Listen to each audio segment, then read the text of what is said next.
Assalamu alaikum, dear students. Hope everything is fine with you. This is my lecture 14 for class 9th, and in this video, I'm going to talk about a mass number. In my last video, I discussed about atomic number. So here it's mass number. Mass number is very different from atomic number and atomic mass as well. ठीक है, mass number और atomic mass में difference है. थोड़ा थोड़ा सा ये same भी है, बट कहीं कहीं पे आपको डिफरेंस दिखेगी. चलिए देखते हैं, स्टार्ट करते हैं topic. What is this mass number? Mass number is an integer whole number equal to the sum of number of protons and neutrons of an atomic nucleus. Mass number जो है वो protons और neutrons, ठीक है. Protons कहाँ पे होते हैं? वो न्यूक्लियस में होते हैं. And protons are positively charged, well as neutrons जो है they are neutral and they are also present in the nucleus of an atom. तो इन दोनों का सम जो है that is called as mass number. ठीक है. In other words, it's the sum of the number of nucleons in an atom. या हम बोल सकते हैं कि जो मास नंबर है वो न्यूक्लियॉन्स का सम है. What is nucleon? Nucleon is actually proton and neutron collectively. ठीक है. So protons and neutrons collectively are called as nucleons. तो न्यूक्लियॉन्स जो है कितने होंगे न्यूक्लियस में किसी भी एटम के, that is called as mass number. ठीक है. And this mass number is often denoted using a capital letter A. ठीक है. इंग्लिश अल्फ़ाबेट्स जो है उनमें से जो पहला लेटर है ए, उसी से इसको रिप्रेजेंट किया जाता है, बट कैपिटल लेटर से. सो ये इसका एक सिंबल है. सिंबल कैसे हम इसको डिनोट करेंगे while writing the mass number and atomic number on the at the same time. ठीक है. अगर हमें एक साथ लिखने हैं तो ए जो है हम यूज़ करते हैं फॉर मास नंबर, जैसे हमने जेड यूज़ किया था for atomic number. Okay. Contrast this with the atomic number which is simply the number of protons. अगर हम एटॉमिक नंबर को फिर से रिवाइज करेंगे, वो क्या था atomic number? It was number of protons in the nucleus. Now what is mass number? It is number of protons and neutrons. तो ये मास नंबर जो है in some cases it is also equal to the atomic mass of an element. तो कहीं पे ये बराबर नहीं होता है, लेकिन बहुत सारी जगहों पे बहुत सारे एलिमेंट्स में मास नंबर जो है वही उसका एटॉमिक मास भी होता है, बट सारे एलिमेंट्स के लिए ये नहीं है. सारे एलिमेंट्स पे ये अप्लाई नहीं होता है. वहाँ पे हमेशा मास नंबर जो है वो एटॉमिक मास के बराबर नहीं होता है, क्योंकि कुछ एलिमेंट्स ऐसे हैं जिनके आइसोटोप्स भी है, वो आपको आगे आगे पता चलेगा. तो फिलहाल आप ये याद रखना कि मास नंबर जो है वो प्रोटॉन्स प्लस न्यूट्रॉन्स है. Atomic number is the number of protons only. तो जो मास है यहाँ पे उसमें से इलेक्ट्रॉन्स को एक्सक्लूड किया गया है. ठीक है. क्यों किया गया है एक्सक्लूड? क्योंकि जो इलेक्ट्रॉन्स का मास है वो बहुत ही कम है. तो यहाँ पे मैंने लिखा है electrons are excluded from the mass number because their mass is so small than that of protons and neutrons that they don't really affect the value. इनका मास इलेक्ट्रॉन्स का which are revolving around the nucleus, ठीक है, उनका मास जो है वो इतना कम है कि उसकी वजह से वैल्यू पे कोई भी इफ़ेक्ट नहीं पड़ता है. So the mass of electrons is negligible. तो इसीलिए वो मास में भी एटॉमिक मास कैलकुलेट करने में या मास नंबर कैलकुलेट करने में इलेक्ट्रॉन्स का यूज़ नहीं किया जाता है. ठीक है. So the whole mass of atom is present inside the nucleus of an atom, क्योंकि इलेक्ट्रॉन्स का मास जो है वो नेग्लिजिबल है. ठीक है. उसको हम कंसिडर नहीं करते हैं. देन एग्जाम्पल देखिए, यहाँ पे मैंने एग्जाम्पल दी है. It's chlorine. ओके. क्लोरीन पे आप देखिए गौर से, 17 लिखा है, 37 लिखा है. क्लोरीन 17 जो है वो इसका नंबर ऑफ प्रोटॉन है. ठीक है. जो 17 लिखा हुआ है वो 17 जो है इसका प्रोटॉन नंबर है, या we can say it is the atomic number of chlorine. ठीक है. इसका मास नंबर जो है वो ऊपर लिखा हुआ है, दैट इज़ 37. ठीक है. That means 37 is the mass number of chlorine. It's not the atomic mass of chlorine. ठीक है. दैट मीन्स इसके न्यूक्लियस में कितने प्रोटॉन्स है? इसके न्यूक्लियस में 17 प्रोटॉन्स है. अब मैंने पहले ही डेफिनेशन में कहा जो मास नंबर है वो नंबर ऑफ प्रोटॉन्स और नंबर ऑफ न्यूट्रॉन्स है. ठीक है. तो अगर न्यूक्लियस में टोटल 37 इसका मास नंबर है, ओके, 37 में से हमें पता है, एटॉमिक नंबर से पता चलेगा हमें कि इसमें प्रोटॉन्स कितने हैं. तो वो कितने हैं? 17. तो आप आराम से नंबर ऑफ़ न्यूट्रॉन्स निकाल सकते हैं। इसको माइनस करेंगे क्योंकि हमें पता है ये 37 जो है number of neutrons and protons का सम है। तो 7 में से 7 ज़ीरो एंड 3 में से 1 इज़ 2, दैट मीन्स जो यहाँ पे 20 लिखा है that is a number of neutrons. ठीक है, तो आपको ये याद रखना है कि अगर आपको एटॉमिक नंबर पता होगी तो आप किसी भी एलिमेंट का नंबर ऑफ़ न्यूट्रॉन निकाल सकते हैं अगर मास नंबर गिवन होगा। ठीक है, the mass number of carbon 13, देखिए यहाँ पे कार्बन 13 है। मैंने आपको थोड़ा सा कंसेप्ट दिया है आइसोटोप्स का। यहाँ पे कार्बन 13 है ना कि कार्बन 12। ये 13 यहाँ पे क्या है, कार्बन 12 का जो 12 है वो उसका मास नंबर था। ठीक है, यहाँ पे 13 मास नंबर है।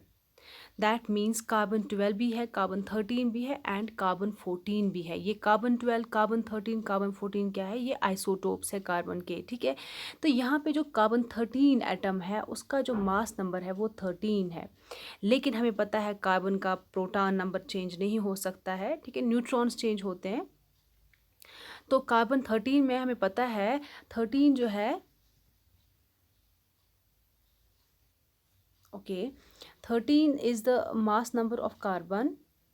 ठीक है, इसमें से हमें पता है 6 इसका नंबर ऑफ प्रोटॉन है। तो वो 6 अगर हम इसमें से माइनस कर देंगे तो आपको क्या मिल जाएगा, नंबर ऑफ न्यूट्रॉन्स। ठीक है, तो दैट मीन्स आप नंबर ऑफ न्यूट्रॉन्स कैलकुलेट कर सकते हो by using mass number and the number of protons और एटॉमिक नंबर। ठीक है, so when A number is given following an element name, this is it's isotope which basically states the mass number. ठीक है, ये मैंने यही चीज़ जो बोली आपको कि कार्बन 13 जो है यहाँ पे कार्बन 13 लिखा हुआ है, दैट मीन्स ये कार्बन 13 कार्बन का आइसोटोप है।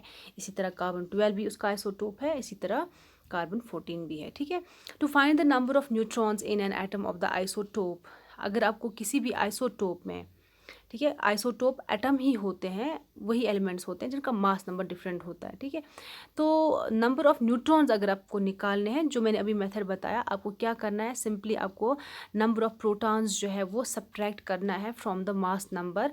तो आपको वहाँ पे क्या मिल जाएंगे, वहाँ पे आपको मिल जाएगा नंबर ऑफ़ न्यूट्रॉन्स। तो यहाँ पे देखिए कार्बन 13 जो है उसमें से 13 में से हमने माइनस कर दिया 6, तो वहाँ पे कितने न्यूट्रॉन्स है, दैट मीन्स इट्स 7 न्यूट्रॉन्स।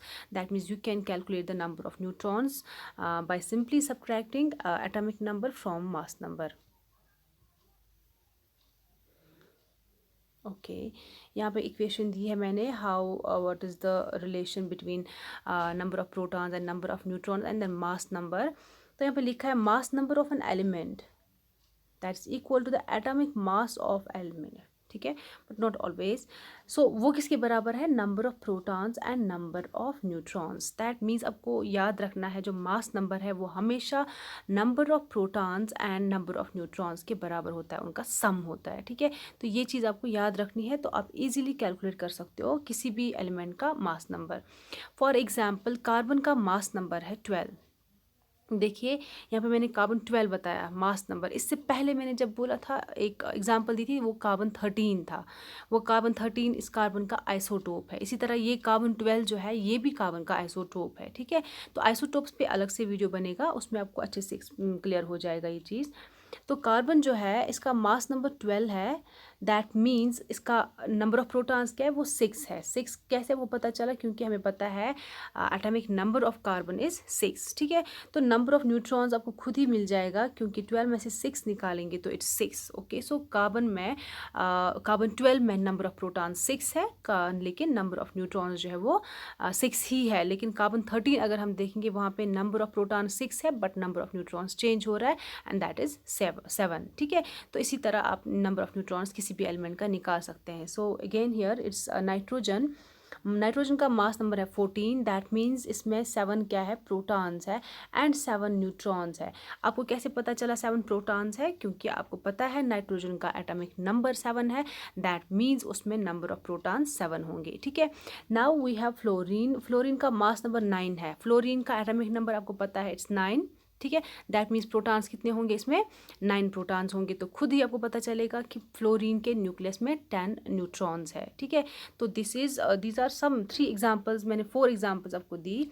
आप किसी भी एलिमेंट का ऐसे ही कैलकुलेट कर सकते हैं। ठीक है, तो जब इसकी रिप्रेजेंटेशन होती है पीरियोडिक टेबल पे, आप ऐसे देखेंगे वहाँ पे यहाँ पे का जो भी एलिमेंट होगा उसका सिंबल लिखा होगा, ठीक है।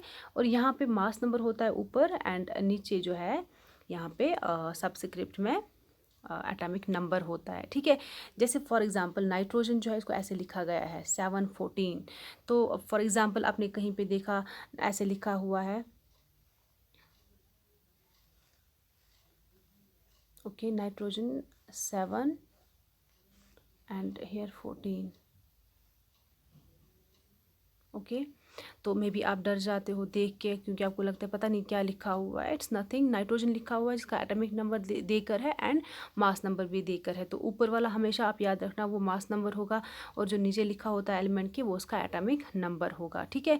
तो जब आपको ये चीज़ें पता होंगी तो फिर आपको ये देख के आपको कन्फ्यूजन नहीं होगा। सो एटॉमिक मास कैलकुलेट करने के लिए आपके पास 3 तरीके हैं, ठीक है। तो वो 3 तरीके मैं यहाँ पे डिस्कस करूँगी। इनमें उनमें से एक वाला जो है उसके बाद वीडियो और बनेगा जिसमें हम कैलकुलेट करेंगे एटॉमिक मास, ठीक है।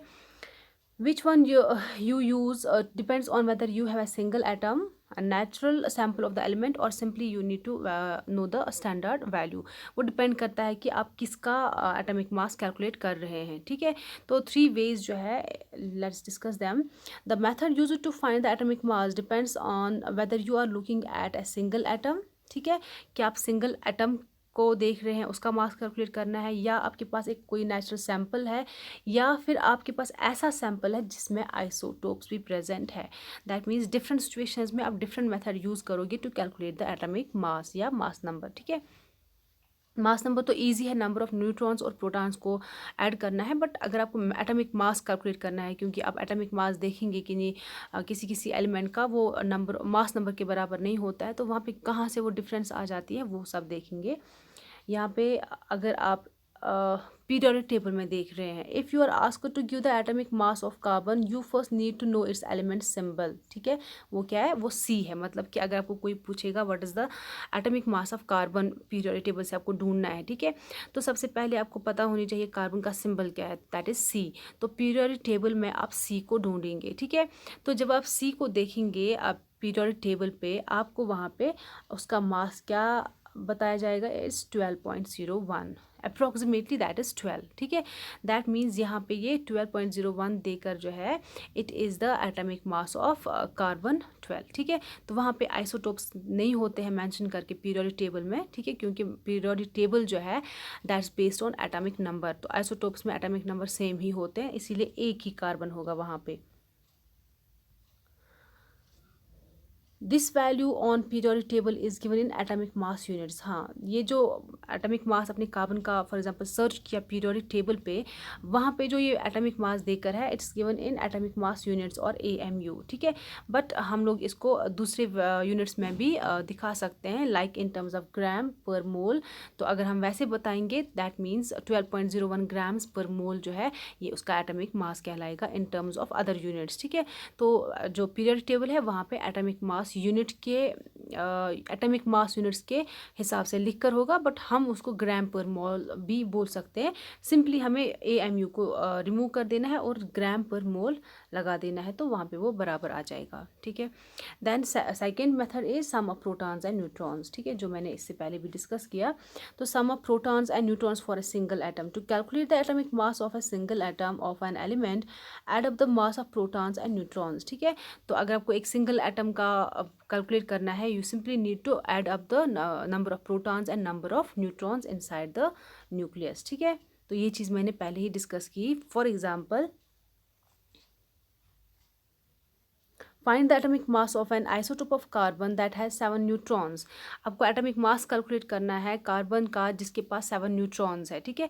वहाँ से 7 न्यूट्रॉन्स देकर है, हमें पता है कि कार्बन का नंबर ऑफ प्रोटॉन्स कितना है, दैट इज़ 6, ठीक है।